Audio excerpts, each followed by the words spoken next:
माशाल्लाह हिन वक्त से अल्हम्दुलिल्लाह तव्हां ज़िले जा एजुकेशन जा फोकल पर्सन आहियो तव्हां तइलीमी मैदान में कहिड़ा इनिशिएटिव वरिता आहिनि तइलीमी मैदान में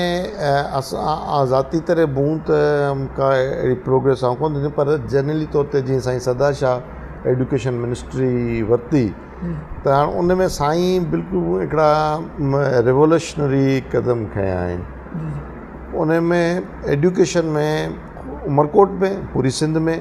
हिकिड़ो वॾो जेको हाल हो उहो इहो त मेरिट बेस अपॉइंटमेंट थी टीचर टीचिंग फैकल्टी जो फुक़दान हो ऐं उहो टीचिंग फैकल्टी जेकॾहिं अवेलेबल हुई बि सही पर उहो या त सिफ़ारिशी हो या हिन सां त उनखे प्योरली मेरिट ते कोन थिया इहो साईं जो हिकिड़ो वॾो क़दम हो जो 1 लख जे क़रीब टीचर्स जेके आहिनि से मेरिट ते आया उनजे अचण सां हिकिड़ी वॾी इनकलाबी तब्दीली आई आहे ॿिया मुख़्तलिफ़ जेके शयूं आहिनि तइलीम जी बहितरी जे लाइ असां पंहिंजे ज़िले में ॾिसंदासीं त असां वटि एडुकेशन वर्क्स खे छॾे करे इंस्पायर प्रोग्राम सिलेक्ट प्रोग्राम में बि स्कूलनि जूं काफ़ी बिल्डिंगूं ठहियूं आहिनि ऐं शानदार बिल्डिंगूं ठहियूं आहिनि ऐं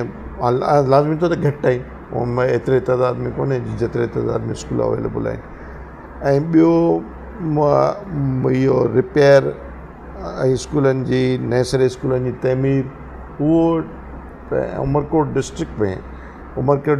में साईं सरदार शाह जे अचण खां पोइ ऐं सम्झां थो त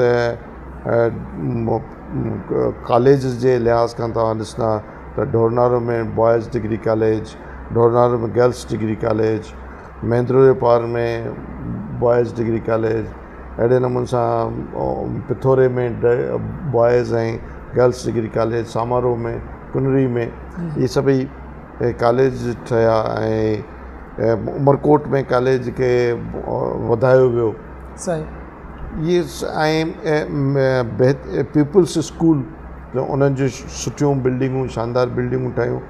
ऐं उन तरफ़ बि तवजो ॾेई पीपुल्स स्कूल बि उमरकोट में बि आहे ढोरनारो में बि आहे ऐं हाणे ॿियनि तइलकनि में बि इहो क़ाइमु थियणु वञनि पिया उन्हनि जी हिकिड़ी शर्त आहे त उते ज़मीन जेका हुजे सरकारी हुजे या केरु माण्हू 3 एकड़ उनखे ज़मीन डोनेट करे त पोइ उते हू कंस्ट्रक्शन कंदो अच्छा अल्हम्दुलिल्लाह तव्हांजी तबियत तमामु नफ़ीस ऐं हर इंसान सां जेके हिते अचनि था तव्हां सां मिलण जे लाइ मुख़्तलिफ़ कमनि कारनि जे लाइ इंसान प्यार मोहबत प्रीत वारी तबियत आहे तव्हांजी इन शख़्सियत ते सभ खां वधीक कंहिं माण्हू जा असर रहिया शख़्सियत ते पहिरीं ॻाल्हि त मुंहिंजे वालिद साहिब जो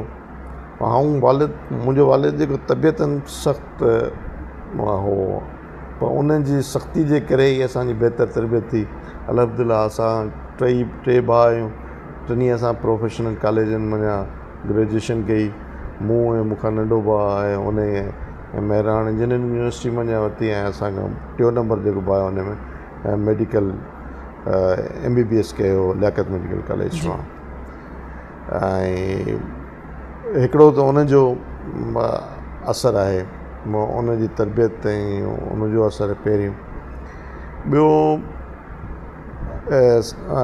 साईं सरदार शाह सां गॾु रहण करे साईं सरदार शाह जी तबियत खां मुतासिर थियासीं उन सां गॾोगॾु ऐं साईं मुज़फ़र हसन शाह असांजा एक्स चीफ मिनिस्टर साईं सां मुंहिंजो तइल्लुक़ु रहियो